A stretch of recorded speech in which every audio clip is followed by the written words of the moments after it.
Mamelodi Sundowns has just won their 24th game or their 20th consecutive game in the PSL era for the third running season.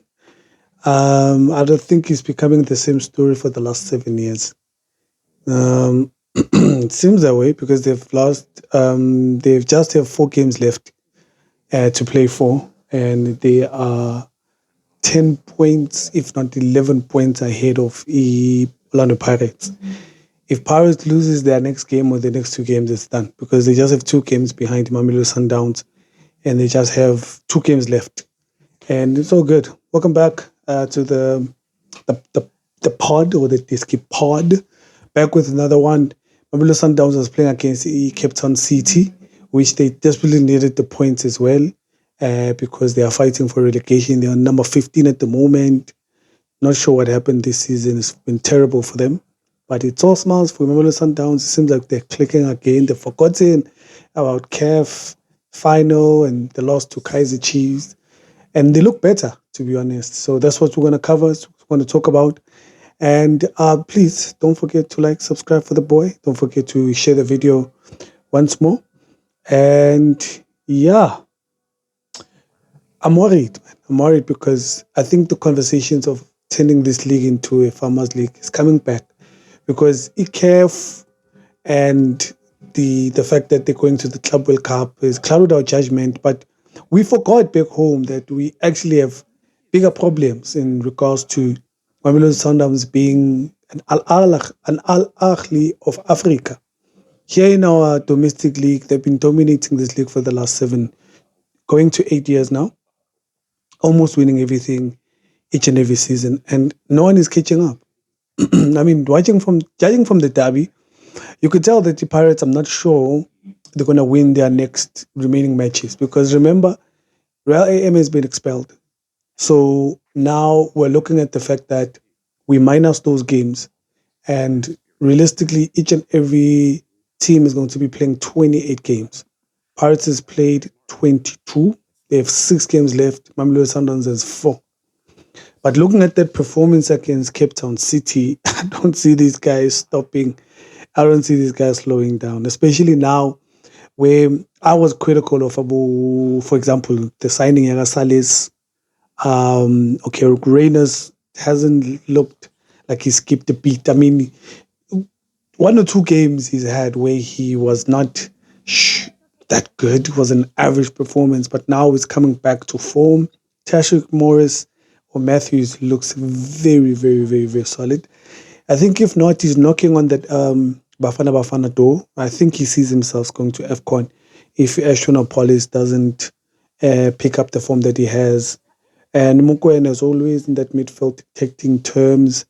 I'm worried about Cape Town City as well. It's a big brand as well. They've been in the league for the last 9 years. They've done well. This is what happens when you celebrate wins against Kaizer Chiefs and Pirates, and it becomes the biggest thing of your season. Then you fire the coach that actually has managed to give the brand some sort of dignity or to even take them serious to a certain extent. So, Mamelodi Sundowns couldn't, and they took advantage of that. But it was a good game for ECT. You saw that they really were not fearful. They came out to play. It was just not coming. And I mean, it's the same model that they've been using for so long and hasn't worked. And maybe losing Ukani Somayo hasn't really done them justice because they haven't replaced them. They've been doing well when it comes to developing. I mean, Emil Vietboy was a testimony of that, and him going to Chelsea for trials and all these things. So, all round, getting a sponsor, they look like a team that could really be part of the top 4, top 5 kind of clubs that really know how to run a team. But hey, Mamelodi Sundowns seems like they're going to win their 8th title in a row. I'm calling it as I see it because with the quality that they have and now how they've come to gel as a team, I think Cardoso has found his core, and I think the way Adalanga corner now, I think he's kind of understood. He understands his subs very well. His first starting lineup Adalanga, and he's always putting his best out forward. And for each position, they well covered. I think they're using these games to prep themselves for the Cup final. So where they are now, you only need 2 or 1 points to win the league. And if you're gonna come with a low block, I think they can unlock you this time. I think they found the key and in unlocking that, because no other team with the game that they have even left, I don't see any team coming winning against Mamelodi Sundowns, especially this kind of Sundowns. Hey, it reminds me of the Rulani kind of Sundowns a bit. And I think that's where the concern is, because already are signing the best players in the league. And if you look at the age of some players who they've signed, they could easily win their ninth and 10th title because they still have depth and they still have a good age group, which we could look probably about Mudiba, Sailor, Morena, but the players that are still coming up, Abu Mkulisa are still young. Unless the rumors of an overhaul is true, maybe end of season, because we've heard that maybe Cardoso wants to trim his squad, where he can actually work with a smaller squad, like 22, somewhere around there, because they have a huge squad. I mean, you haven't seen Mukodi Sangahle, I haven't seen Kiken Johannes, I haven't seen Ukopido play enough games. Suarez and Lubisa is back. Mvala hasn't even been given enough minutes. I mean, you still have Uzwane as well, who signed an extension. So in the next 2, 3 years, we could see these guys dominating and winning their ninth and 10th.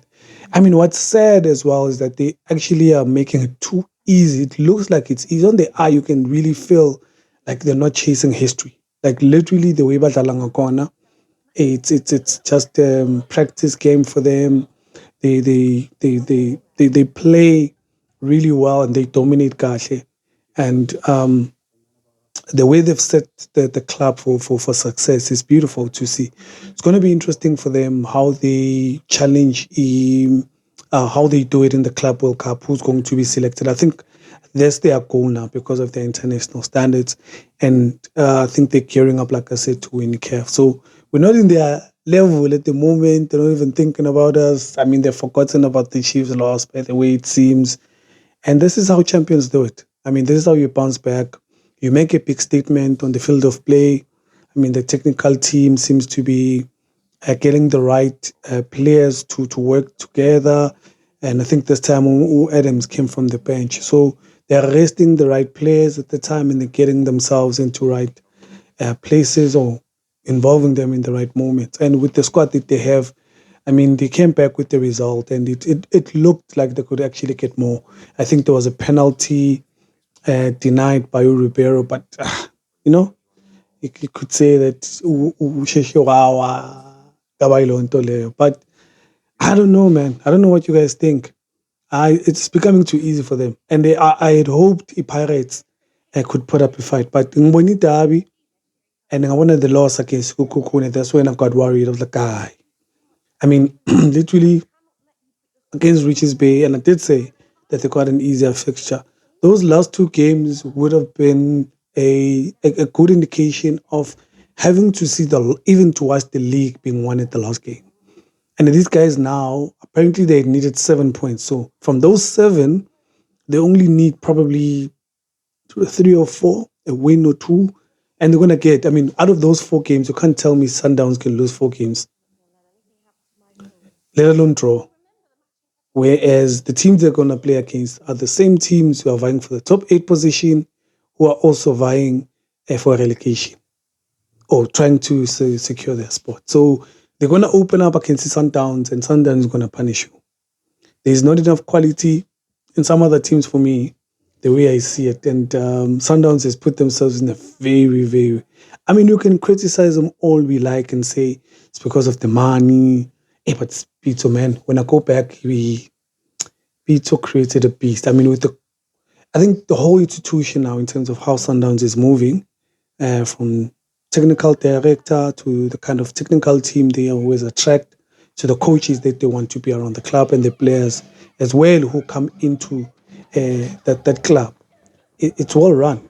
Whether we'd like to debate about the money that they've invested, if you want to understand how football decisions are taken internationally, this is how they do it.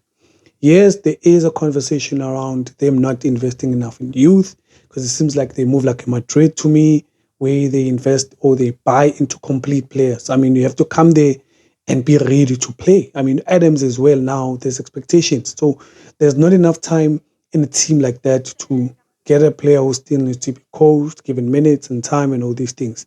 They want you, when you come to the team, get the ball running, ground, be there, and be ready to play and produce the result. So eh, as much as a lot of people can criticize that's not how a club is run, that's not a philosophy a club, and people who believe in those things. But there are other clubs like our PSG and Madrid who win titles each and every season, and that's their model. And if they've adopted that, and they are taking the brand internationally, and them being exposed to Club World Cup and having a good record, who care at the moment for the last close to 10 years, it's good. And I'm not too sure why we're not seeing that. I'm not sure why people are more concerned about Pirates and Chiefs catching up and and buying or competing the same way. As much as you can be a Barcelona, invest in youth and all these things, you need a solid plan to mix experience in youth. And Sundowns is shown. For me, I would admit, I'm a Kaizer Chiefs fan through and through. But in terms of football, you cannot stop and appreciate what they've done. And again, it's the same conversation. It's boring, I know, because sometimes it seems like there's not much to talk about because they always want to talk about excellence and the players become legends in their clubs. In the league as well, they do amazing things because not so long now, we're drafting lists of players of the season, midfield of the season, goalkeeper of the season, defender of the season, and the bulk of those players are going to come from this club. I mean, we're racking the numbers, we're trying to see which players influence the game or games in the leagues that are kind of memorable and all these things. And we are going to look to Sundowns. I mean, we're waiting for AFCON, or we are anticipating how our AFCON tournament is going to go. Equally so, we are relying on those players. And you cannot stop and just, whether you are a rival, whether you would like to see your club doing the same thing that they're doing, but they are doing themselves justice by doing what they've done and having a continuation plan that allows them to still win titles the way they've won. And I mean, the league is the most important title in any league in the world. And if you are able to win consecutively over a period of 80 games and be consistent the way they've done, you cannot just look away and say, hey, it's because of Tsipe money, this and the third. You have to find answers. And a lot of clubs have to catch up in our league. And these guys are getting better and better and better. I must say, I was critical about signing Agasale. So certain signings. Remember, Esquivel is still there. I think he got a call back. I think Kusavedre left again. So obviously that South American recruitment strategy of some sort has not gone anywhere at the moment. So that's something that we're going to see if they're going to stick to the same model or give more South Africans or locals a chance. So Sundowns 1-2-0. That's all I can say. It's a good game from them. They're wrapping up the league very nicely. Looks like it's going to be their eighth league title consecutively in a row, guys. It's a record. It's already Mote 6, what is 7? Now they're saying 8. Now probably could say 9 or 10. And we are still going to be crying. So yeah, they wrapped it up in style. Congrats to them. Congratulations to Mamelodi Sundowns for winning the league. I mean, I'll call it now. And yeah, that's all I have. That's all I have in terms of conversation. Check on the next video this week. DSTV Premiership again. Pirates is playing midweek, so we should be able to talk about that. Also with the Nedbank final on Saturday. Hopefully, Kaizer Chiefs can end their 10-year drought. So a lot to talk about, but thank you. If you've made it this far, I really appreciate you. Don't forget to like, subscribe, and don't forget to leave your comments and share the video. Like I always say, it helps to for the YouTube algorithm to send the video to more people like ourselves. See you on the next episode. Thank you so much. Signing out.